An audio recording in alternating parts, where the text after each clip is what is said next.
Lord of the Rings is the perfect piece of media, and there are so many reasons why. From the incredible story to the beautiful cinematography or descriptions, depending on your format, and the beloved characters that resonates so much with audiences even 71 years later.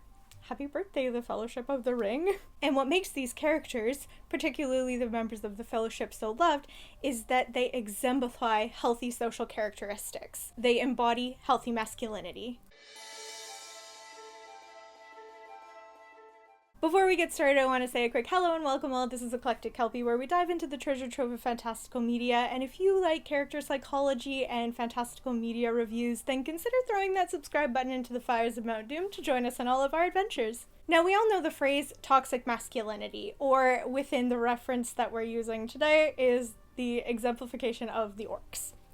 So, the orcs are violent, angry, they turn on each other, they have no sense of loyalty, relationship building, connections, they don't care for each other. They are entirely selfish and aggressive. Contrast to that is the Fellowship, which displays the pinnacle traits of healthy, positive masculinity. The Fellowship members are not afraid to show affection, physical affection, emotional affection. We see it with all of them.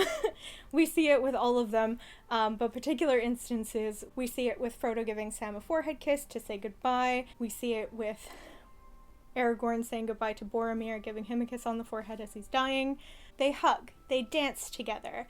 They are so affectionate and are not afraid to show that they love each other and have really healthy, positive, platonic relationships. They simply love each other because they're such good friends, and those bonds of fellowship override all other sort of deterring components that would make somebody feel like, oh, I can't go and show affection because that's not cool, or that's not masculine, or that's not being a man. Is like, they just are allowed to have healthy, positive interpersonal relationships and show that they care about each other. They thrive in their close bonded relationships. The Fellowship members are also allowed to experience full range of emotions. There is no stigma around different feelings. They're all just feelings, and they're all really beautifully displayed throughout the entire trilogy. They are allowed to experience the world that is happening to them in a full capacity, which isn't deterred by the mentality of boys don't cry. We see all of the members of the Fellowship go through every possible emotion while they're going on such a tumultuous journey. We see fear and anger and guilt and resentment and love and joy and peace and hope. There's also no judgment or aversion to these feelings. They're allowed to experience them to the fullest capacity, and then they also manage them in very healthy and productive ways. They have their friends as support systems. They're able to have these emotions, process them and deal with them, and then let them go, rather than lashing out in anger because they feel shameful for feeling these feelings. Rather than feeling like they have to keep it together to appease this mentality of maintaining a strong exterior and not just experiencing the world authentically and organically. The next point more so applies to Aragorn than the others, as he does have the most interactions with the women characters in The Lord of the Rings. And this point is that they show respect to women. Just the bare minimum, realistically. He doesn't lead Éowyn on when he's respecting his relationship with Arwen. He's super upfront, like, hey, this isn't gonna work, and he does it in such a respectful way, such a kind and gentle way, which is just basic human decency, but it's just nice to see within this story about men how they relate and how they are interacting with the women characters that are a part of the story. Aragorn also shows basic respect for Éowyn as a shield maiden of Rohan. He doesn't diminish her strength. He notices when they have that interaction in the Edoras Keep where their swords meet, and he's acknowledging she has some skill with a blade, and I think that that's really nice, just to see that there isn't like a deterrent. There isn't a, hey, you shouldn't be sword fighting. No, that's not it for you.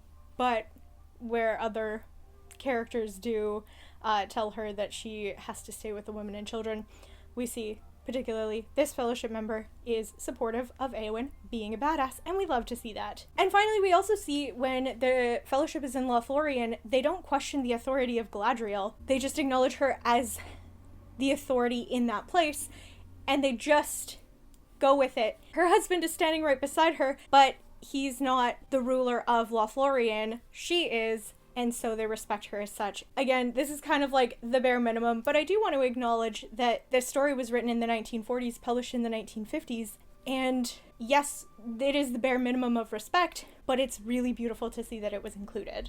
The Fellowship, the majority of the time, is acting in a capacity of de-escalation rather than aggression and fighting the problem in a aggressive-based way. Everything that they are doing, even though they are having to fight, is for the purposes of going towards peace.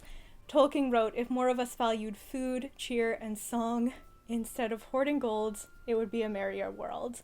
Everything is for the purpose of peace. Everything is going towards a harmonious existence. They don't want to be fighting, but Sam literally says there's some good in this world and it's worth fighting for. So yes, they do have to act in aggression, but it isn't for the purpose of aggression. It is for the purpose of creating a space of peace. And they do try to show mercy when it's applicable and when there is the ability to do so. The next point is that the men in the Fellowship are able to build really strong relationships based on communication, support, and connection.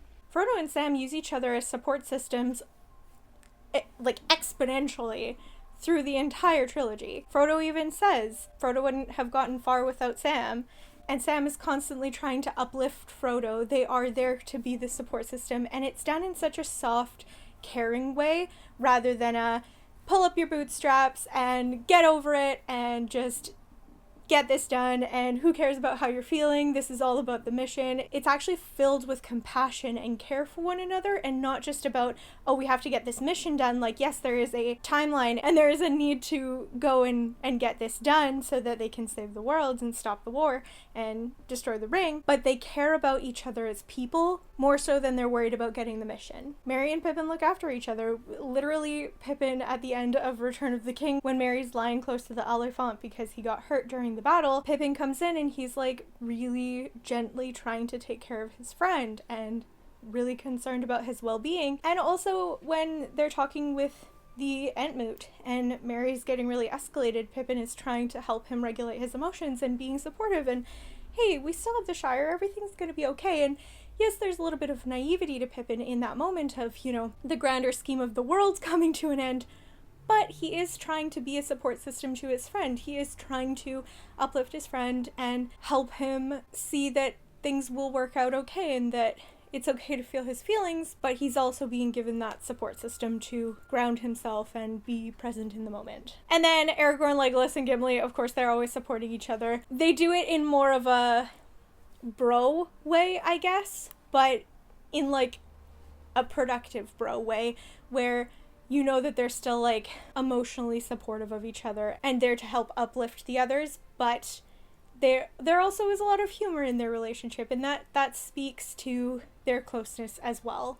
because it's always done in a uplifting way, not a malicious punching down kind of way. The men in Lord of the Rings are also very good at taking accountability for their actions and acknowledging their faults, but then doing compensative action. They don't displace the blame, they take it and they try to fix the problems. Boromir's probably the best example of this in the Fellowship of the Ring. When he's trying to take the ring from Frodo, he's being driven by not a sense of greed, a sense of wanting to help his people, wanting to save Gondor, especially because Gondor has never not been at war with Mordor since the beginning.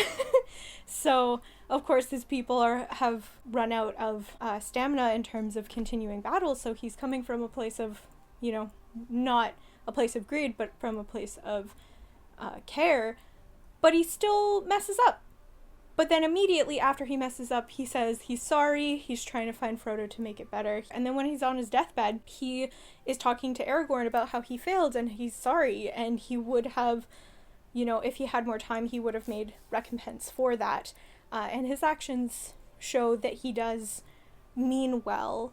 He just didn't execute it very well, but people are allowed to make mistakes, and that's the point, is the acknowledgement of the flaw and then the actions to try and make it better. So really good, taking accountability. We also see it sort of in a different context with King Theoden when he decides that he is going to answer the beacons and ride to Gondor to support them in the battle and then fight in Pelennor Fields. He is making the decision that rather than continuing to hold a grudge and have resentment to Gondor for not coming to their aid in their time of greatest need, he's going to break this cycle of a vengeance mentality and just let go of pride and let go of this concept of owing favors. He's showing accountability to his own actions rather than basing his actions off of the actions of others, which is such an incredibly mature way to conduct oneself. It doesn't really matter what they've done, it matters how you respond to it. So yeah, he could be super jaded and not want to go and support Gondor in this battle for the free peoples of Middle-earth, but he decides that there's things that are more important than holding a grudge and having this transactional relationship. And finally, the Fellowship members ask for help when they need it, which is just so beautiful to see. We see it with Aragorn when he goes down the paths of the dead, because he's acknowledging that the soldiers that they do have that are already preparing to go to battle, it's just not enough. The numbers are not enough. So yes, the ghosts kind of like have to fulfill their oath to him in a way, but he is making the decision to go and ask for help, to find additional support, because he knows that he can't do it by himself. He goes and makes the effort to recruit other people to help him. Frodo asks for help in the very beginning to journey to Mordor. He says, you know what, I'm super okay to do this task. It's going to be rough, but I'll do it. However, I don't know how to get there. I don't know the way. Can somebody come along and be my travel buddy? And that's successful. And people come and help him. And that's wonderful that he is able to ask for that support. And then he is given it with compassion and care. Merry and Pippin ask the Ents to help them with the war as well. When they're in Fangorn Forest and the Ents are having the Entmoot deciding if they're going to go to war with Isengard, Merry has asked, can you guys come help? You're a part of this world. Like, it matters. Please come and support this effort so that we can help, because they want to help, so they're asking for other people to support them in their giving support. And that's really nice. And of course, Gimli asking Aragorn to toss him across the bridge at Helm's Deep. Of course, this is played as a laugh and it's a joke, and he's like, don't tell the elf, you know, whatever. But he still asks for the support, and I think that that just goes to their relationship. Even if Aragorn had said something to Legolas, you know, he says not a word, that's fine, but even if he had, it wouldn't have been malicious or a shame moment. It would have just been more like, if you can't have banter with your friends, then are you really friends? So it's played off as a funny moment, but I think that it's really important that even these more hyper-masculine or traditional masculine characters are able to ask for support when they need it, and there's no shame around needing support, because we all do. We all need support. Ultimately, all of these traits are just examples of good, healthy people with the ability to create positive connections with others and have positive interactions with the world. But with all of this media promoting this hyper-masculine, emotionless, boys will be boys rhetoric, having something like The Lord of the Rings to compare what healthy masculinity looks like is not just refreshing, it's necessary. In the book talk community, we have a running theme book comparing men written by women and men written by men, and how men written by women are a lot more emotionally available and strong, but not in an aggressive and domineering way. I think it's a compliment to Tolkien, especially in the time period that his work was written, that his male characters are equitable to what our modern day literature praises men being written by women to be. There's a reason why so many women are obsessed with Aragorn and Samwise Gamgee.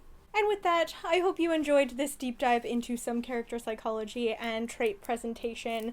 Lord of the Rings has been one of my favorite pieces of media for essentially my whole life, so I always love talking about it, and I always have a lot to say about it, and why I love it. Thank you all so much for watching Everything with Love, and we'll see you next time in the Treasure Trove. Bye!